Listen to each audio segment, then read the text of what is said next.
Salut! Bonjour mes Kingdom Financers, comment vous allez aujourd'hui? On se retrouve encore pour un autre cours à MKF Academy. Et j'ai bien hâte qu'on puisse discuter aujourd'hui de ce sujet. J'espère que ça pourra aider, que ça pourra en aider plusieurs de la même façon que ça m'a aidé aussi. Et ouais, j'attends qu'il y ait un peu plus de monde qui se connecte. J'espère que vous avez passé un excellent dimanche. De mon côté, ça va. Excellent dimanche, il fait beau dehors, il fait chaud. Donc, on est content. On est content. Et j'aimerais savoir aussi vos feedbacks. J'aimerais un peu entendre de vos feedbacks du premier cours. Qu'est-ce que vous avez appris? Qu'est-ce que vous avez retenu? Est-ce qu'il y a des choses qui ont plus résonné avec vous? Est-ce qu'il y a des choses parmi lesquelles vous croyez et que maintenant vous ne croyez plus? Est-ce qu'il y a des choses que vous remettez en question, pour lesquelles vous avez d'autres questions, que vous aimeriez plus d'explications, plus de références bibliques? Qui sait? Juste me laisser savoir en commentaire. Le feed est ouvert à tout le monde. Donc, si vous voulez poser des questions, n'hésitez pas à poser des questions.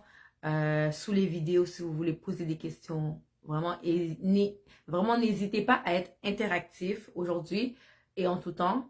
Ça va me faire plaisir, en fait, de répondre à vos questions et de vous assister pour qu'on puisse tous grandir ensemble et surtout profiter de tout qu'est-ce que Dieu a prévu pour nous et tout qu'est-ce que Dieu a prévu pour nous dans cette vie d'abondance, qu'on puisse vraiment en bénéficier parce que nous sommes en connaissance de cause.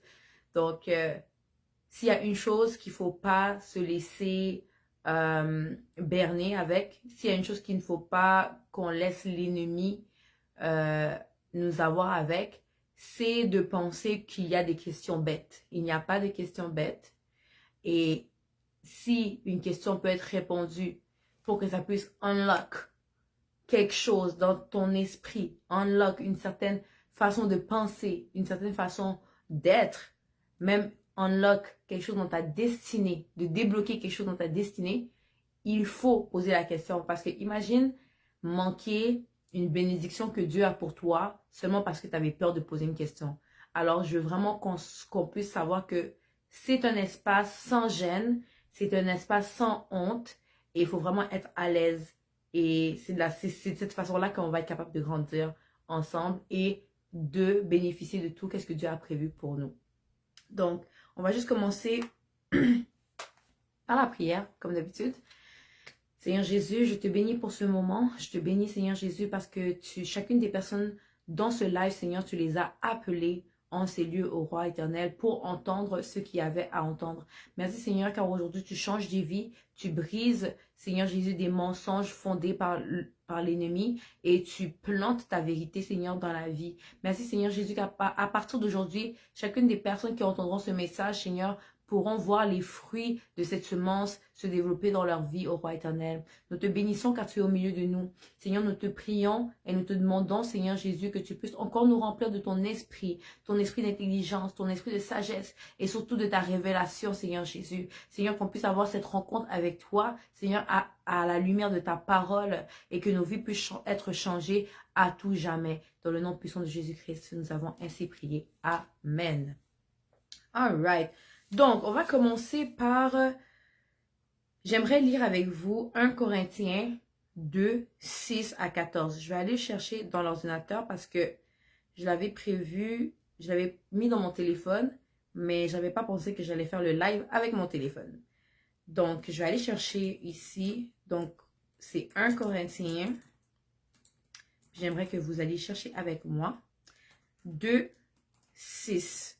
Et je vais lire la version NBS, Nouvelle Bible Seconde, parce que c'est la version, en fait, s'il y a une chose que j'ai réalisée avec tout ce qui a rapport avec les finances du royaume, c'est que la Bible en anglais a les termes, en fait, a les termes qui te permettent vraiment de débloquer la connaissance et de débloquer la révélation.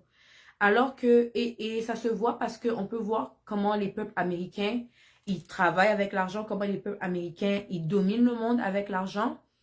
Et on ne va pas se mentir, et si vous ne saviez pas, l'Amérique a été construite sur les fondements bibliques. L'Amérique a été construite sur Jésus-Christ. OK? Donc, tout ce qui est la chrétienté et tout, l'Amérique a été fondée dessus. C'est pour ça que vous entendez le slogan, je ne sais pas comment on appelle ça, donc le slogan des États-Unis, God bless America. OK? In God we trust, God bless America, and the United States of America, you know? Quelque chose du genre. Parce que vraiment, les États-Unis ont été fondés sur la parole de Dieu. Et vous pouvez voir comment c'est l'un des peuples les plus puissants. C'est la première puissance mondiale, en fait. Et vous verrez que la Bible en anglais, quand tu lis la Bible en anglais, tu vois que tu es capable, en fait, de vraiment de débloquer certaines révélations que tu n'es pas capable d'avoir dans la Bible en français. Mais par la grâce de Dieu, avec toutes les recherches que j'ai faites, parce que j'étais comme, mais ça fait pas de sens comment la Bible en anglais dit ça, mais la Bible en français dit ça, et c'est totalement... Donc, le sens des phrases change complètement, et ça ne donne pas justement la révélation qu'on est censé avoir. Donc, j'ai fait des recherches pour pouvoir trouver une Bible une version, une traduction qui s'apparentait plus à la version King James, et je l'ai trouvée. Donc, c'est la Nouvelle Bible seconde. Donc, dans cette Bible-là, en tout cas pour la plupart des passages que je vais parler, ce sera la version Nouvelle Bible seconde. Donc, dans 1 Corinthiens 2,6, la parole nous dit « Cependant, c'est bien une sagesse que nous énonçons parmi les gens accomplis. » Je vais recommencer. « Cependant, c'est bien une sagesse que nous énonçons parmi les gens accomplis, une sagesse qui n'est pas de ce monde, ni des princes de ce monde qui doivent être détruits. Nous énonçons la sagesse de Dieu, mystérieuse et cachée, celle que Dieu a destinée d'avance depuis toujours à notre gloire. Aucun des princes de ce monde ne l'a connu, car s'il l'avait connu, il n'aurait pas crucifié le Seigneur glorieux. Mais c'est comme il est écrit, ce que l'œil n'a point vu, ce que l'oreille n'a point entendu, ce qui n'est pas venu au cœur de l'homme, ce que Dieu a préparé pour ceux qui l'aiment. Or, c'est à nous que Dieu l'a révélé par son esprit, car l'esprit sonde tout, même les profondeurs de Dieu. Qui donc parmi les humains sait ce qui relève de l'humain, sinon l'esprit de l'humain qui est en lui. De même, personne ne connaît ce qui révèle de Dieu, de même, personne ne connaît ce qui relève de Dieu, sinon l'esprit de Dieu. Or, ce n'est pas l'esprit du monde que nous avons reçu, mais l'esprit qui vient de Dieu, pour que nous sachions ce que Dieu nous a donné par grâce. Amen. Donc, tout, qu'est-ce que Dieu nous a donné? C'est par sa grâce. Au fil du temps, en fait, j'ai eu à observer, en m'assurant avec les gens, à quel point les gens, en fait, ils avaient soif. OK? Ils avaient soif d'avoir une vie meilleure. Ils avaient soif de marcher pleinement dans les bénédictions, tout ce que Dieu avait de marcher, en fait, dans leur destinée. Mais la problématique que je constatais, c'est que souvent le désir que les personnes avaient était tellement fort au point de se faire guider par n'importe qui. OK? Le monde nous enseigne que tu ne devrais pas écouter les conseils de ceux qui n'ont pas réussi. OK? On nous enseigne que on doit écouter les conseils seulement de ceux qui ont achevé la chose que nous voulons achever. OK? Le monde n'a pas tout faux. Mais comme on vient de le lire dans le passage de 1 Corinthiens 2, 6 à 14, il y a la sagesse de ce monde et il y a la sagesse de Dieu lui-même qui est révélée par l'Esprit de Dieu. Donc, la sagesse de ce monde, on l'a vu, la sagesse du prince de ce monde est vouée à l'échec, est vouée à être détruit. Ce qui veut dire que de la même façon que le monde nous enseigne des choses, ces choses-là sont vouées à être détruites. Mais quand on base notre intelligence et donc on décide de marcher avec la sagesse de Dieu, on sait qu'on marche avec une sagesse qui est éternelle et qui ne peut pas être détruite. Même à travers les siècles et les temps, cette sagesse-là ne pourra jamais être détruite parce qu'elle est éternelle. Donc, j'allais remarquer que, en gros, c'est que c'est vrai, ok? En fait, c'est une demi-vérité. il ne faut pas écouter les personnes qui n'ont pas achevé ce qu'on voudrait achever. Exemple, pourquoi un mécanicien va commencer à te conseiller en, en immobilier? OK? Est-ce que ça fait du sens? À moins que le mécanicien a de l'expérience en immobilier, il a fait des investissements immobiliers et par la suite, il est capable de te donner, de te conseiller par rapport à ce que lui, il a traversé en immobilier, ce que lui, il a accompli en immobilier. Mais comment une personne qui n'a jamais fait de l'immobilier va t'enseigner l'immobilier? OK? Donc, ça fait partie de la vérité, c'est une demi-vérité. La chose, en fait, sur laquelle je reprends ces dires, c'est parce que il y a beaucoup de personnes qui se sont perdues et qui ont retardé ou se sont retrouvées dans des situations vraiment précaires et des situations financières encore pires que qu'est-ce qu'elles étaient parce que elles ont décidé en fait d'écouter seulement, ils ont regardé en fait seulement, ok, la personne a achevé, la personne est riche, she made it, so then I can listen to them, ok? Mais la chose, en fait, la chose qu'il faut, euh, la réalité en fait, c'est qu'il faut voir que ce n'est pas la seule chose qui compte. Ce n'est pas le seul critère qui compte, en fait. C'est pas la seule chose qu'on devrait regarder. Donc, c'est vraiment la même chose en ce qui a trait à l'état physique, mental ou émotionnel. Et réussir dans ses finances, dans son entreprise ou dans n'importe quel domaine de la vie, ce n'est pas un critère suffisant pour dire que, ok, je veux me faire coacher par cette personne, je veux me faire enseigner par cette personne. Au contraire, c'est juste un bonus. Quand tu désires accéder à un autre niveau, ok, et que tu décides que tu veux commencer à faire affaire avec un coach ou souscrire à un cours ou bien autre chose, ok, les premiers critères que tu dois regarder, les premiers critères que tu dois valider, ce sont les valeurs de la personne, ok, son caractère, son éthique de travail, sa rigueur, la façon qu'elle traite les personnes autour d'elle. Et ensuite, basé sur ces critères-là, là, tu regardes ce qu'elle a accompli et c'est sur tous ces aspects-là que vraiment tu es maintenant capable d'identifier et de qualifier une personne comme une personne qui sera réellement capable de t'aider à atteindre tes objectifs. Un guide, un coach, c'est une personne, c'est tout simplement une personne qui te montre le chemin qu'il a parcouru pour réussir à atteindre ses objectifs. Donc, maintenant qu'on parle de travailler intelligemment, ok? Quand on parle de travailler intelligemment et avec sagesse, on ne dit pas de réinventer la roue, là. On ne dit pas de commencer à créer un nouveau produit ou quoi, ou une nouvelle façon de faire. C'est tout simplement d'utiliser ce qui existe déjà et ce qui existe déjà, en fait, la formule qui existe déjà, ok? Ce qui se passe maintenant, c'est que tu ne peux pas utiliser le même blueprint, la même formule, le même chemin qu'une personne qui ne partage pas les mêmes valeurs que toi. Ok? La Bible nous dit qu'on ne peut pas avoir 2 maîtres. Parce que tu peux pas avoir 2 maîtres parce que l'un tu vas aimer et l'autre tu vas mépriser. Il faudrait que j'aille chercher la référence. Mais la Bible nous enseigne qu'on ne peut pas avoir 2 maîtres. Et c'est de la même façon que Dieu nous dit qu'on ne peut pas avoir 2 maîtres, on ne peut pas servir l'argent et lui, qu'on doit choisir entre les deux parce que il y a un des deux qu'on va mépriser, qu'on va négliger. C'est de la même façon que dans notre vie, on doit l'appliquer. Tu ne peux pas avoir 2 maîtres. Donc, qu'est-ce qui se passe, c'est que à un moment donné, tu vas négliger l'autre au détriment de l'autre. Et même comme à un moment donné dans le parcours, tu vas voir que tu vas te retrouver à faire des choses en quoi tu ne crois pas, ok? En quoi tu n'as pas la conviction de faire et qui vont à l'encontre de tes valeurs. Et tu vas le faire quand même parce que tu veux suivre le plan qui va faire en sorte que tu arrives à l'objectif final que cette personne, elle a réussi à achever, que toi aussi, tu veux achever. Donc, maintenant, le problème avec tout ça, et ça rentre dans la puissance de l'authenticité. Toi, tu connais tes valeurs, ok? Tu sais les choses, tu connais ta ligne directrice. Tu sais où est-ce que tu passes en dehors de la ligne et quand tu restes dans la ligne. Maintenant, tu es là et tu vas suivre une personne qui n'a pas les mêmes valeurs que toi au seul nom de réussir ton objectif.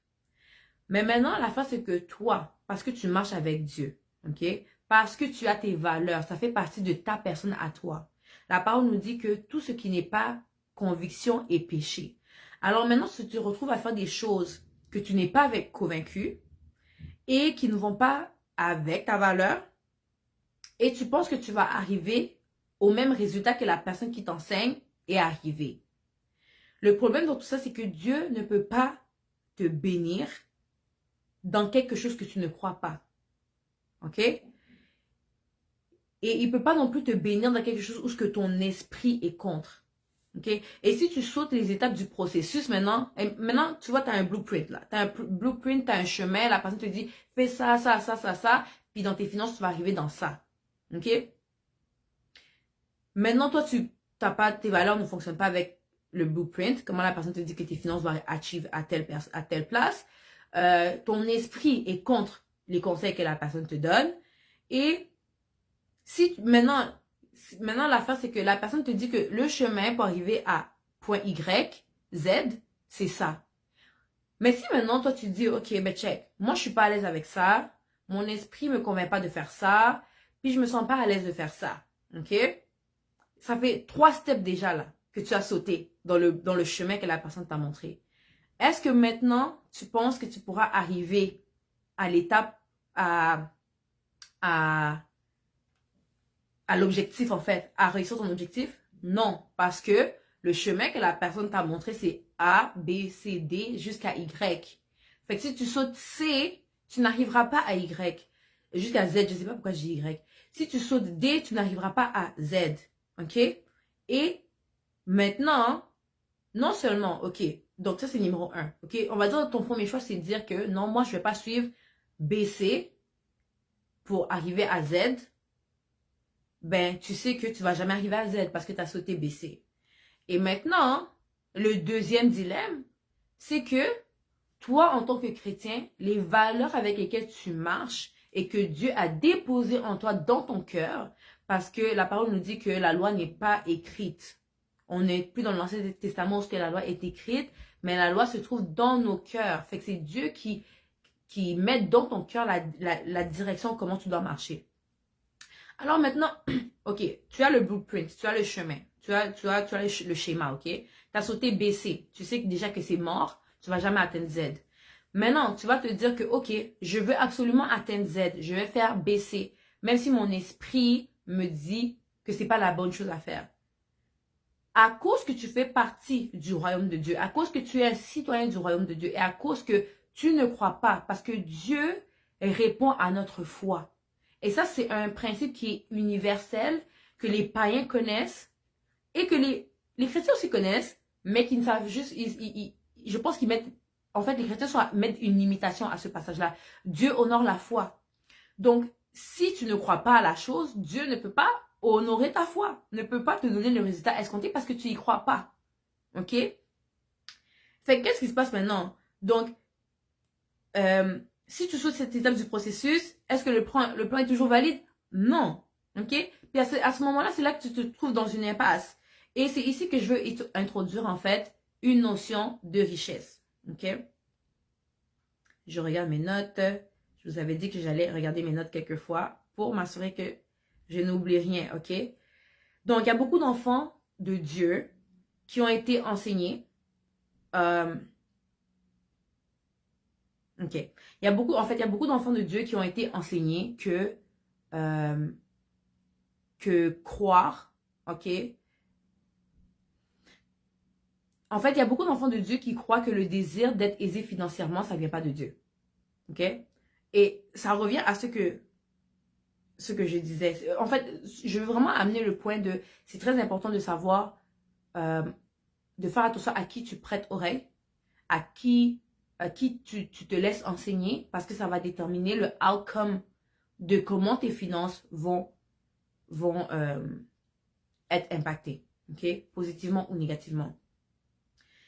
Donc, il y a beaucoup, ok, à travers les années, et je pense que ça commence à changer. Mais la force, c'est que même dans notre génération, il y a encore des personnes qui pensent comme ça. Okay? Les chrétiens ont été enseignés que être riche, ce n'est pas de Dieu. Être aisé financièrement, ce n'est pas de Dieu. Que vivre dans l'opulence, ça va t'amener en enfer. Et que le ciel, c'est pour les pauvres. Okay? Que le ciel, c'est réservé pour les pauvres. Et aussi, surprenant que ça peut être, moi-même, j'ai cru ça. Ok, moi-même, Aurélie Boff, j'ai cru ça un jour dans ma vie. Et je pense que c'était... Et je me rappelle, je pensais comme ça et j'ai toujours dit que je voulais pas être riche, que depuis que je peux me nourrir, me loger, me vêtir et que je peux voyager de temps en temps, ça suffit. Et je vais toujours me rappeler de ce moment-là parce que quand j'étais au secondaire, c'est vraiment il y a longtemps là, mais je pense que c'était quand j'étais au secondaire, en fait c'était vraiment comme quand j'étais au secondaire ou peut-être après secondaire. Je me rappelle, je parlais avec ma grande sœur Kim et puis elle me parlait d'être riche et tout, comme comment elle voulait sa vie, and looks life and everything. Puis je lui avais dit quelque chose genre, mais tu sais malheureusement si tu veux réussir dans cette vie, tu peux pas être avec Dieu. Et je me rappelle de ça comme si c'était hier, là. Je lui ai dit ça. Et je lui avais dit quelque chose comme, tout ce qui est succès est du diable. Et autant j'y croyais à cette époque-là, autant j'avais de la peine, je ressentais de la peine dans mon cœur en le disant. Parce que c'est comme si que dans mon cœur, je devais faire le choix entre Dieu et vivre bien. Et vivre une vie d'abondance. Et c'est juste des années plus tard que j'ai compris pourquoi je ressentais cette peine. Et je vais vous suivre pour vous expliquer pourquoi je ressentais cette peine. Puis des années ont passé. Des années ont passé. Et pour la première fois de ma vie, je me retrouvais dans un environnement où il y avait des prophéties, des messagers de Dieu. En gros, un environnement où il y avait les autres ministères autres que pastoral. Okay? Avant, moi, je connaissais juste des pasteurs. Je savais pas qu'il y avait des prophètes, des évangélistes et tout. Moi, je connaissais pas ça. Donc, c'était la première fois de ma vie que je me retrouvais dans un environnement comme ça. Et un jour, Dieu m'avait parlé à travers la bouche d'un apôtre. Et puis, il a commencé à me parler de mon passé. Il m'a dit des choses sur mon passé, c'était vrai. Il a commencé à me parler des choses sur mon présent, c'était vrai. Et il commençait aussi à me parler de qu'est-ce que Dieu avait prévu pour moi dans le futur. Et il me parlait de toutes les bonnes choses que Dieu avait préparées pour moi. Et je vous dis, c'est seulement à ce moment-là que j'ai commencé à avoir le désir des grandes choses dans ma vie. Et bon, c'était pas instantané, mais genre quelques mois, quelques années plus tard, c'est vraiment là que, après avoir reçu cette parole-là de Dieu, ok, une parole qui donne des fruits, les désirs de mon cœur ont commencé à changer. Puis, c'est avec le temps que j'ai compris aussi que c'est Dieu qui crée le désir et le faire. Et que lorsque je parlais en disant tout ce qui est succès est du diable, c'est pour ça que je ressentais cette peine en réalité. C'est pour ça que je ressentais cette tristesse. C'était Dieu qui était à l'intérieur de moi, qui me disait, en fait, c'était Dieu qui était à l'intérieur de moi, qui était triste d'entendre ça. C'était aussi simple que ça. Parce que imaginez vos parents, ok, tous les sacrifices qu'ils ont faits. Ils ont quitté leur pays d'origine. Ils sont venus dans un pays étranger. Ils ont fait des temps supplémentaires de fou. Ils ont fait je ne sais quel sacrifice pour que toi et moi, pour que tu aies une vie meilleure, que ton père, ta mère entendent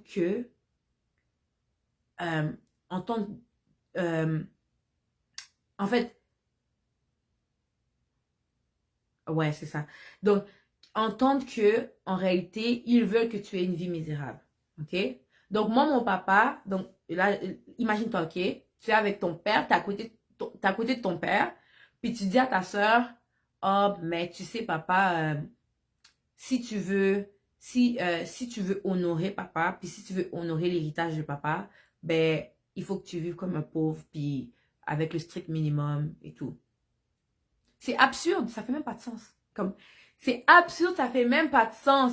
Et c'est normal que c'est normal que je ressentais cette tristesse-là et c'est normal que Dieu, pour tous ces enfants qu'il voit marcher sur la terre, qui renoncent à tellement de choses, au nom de l'humilité, au nom de honorer son nom, alors que ça lui rend tellement triste parce que il a tellement préparé des grandes choses. C'est un peu comme quand la parabole qui dit que Dieu prépare un festin, qu'un roi avait préparé un festin et il avait invité ses convives et personne ne s'est pointé au festin.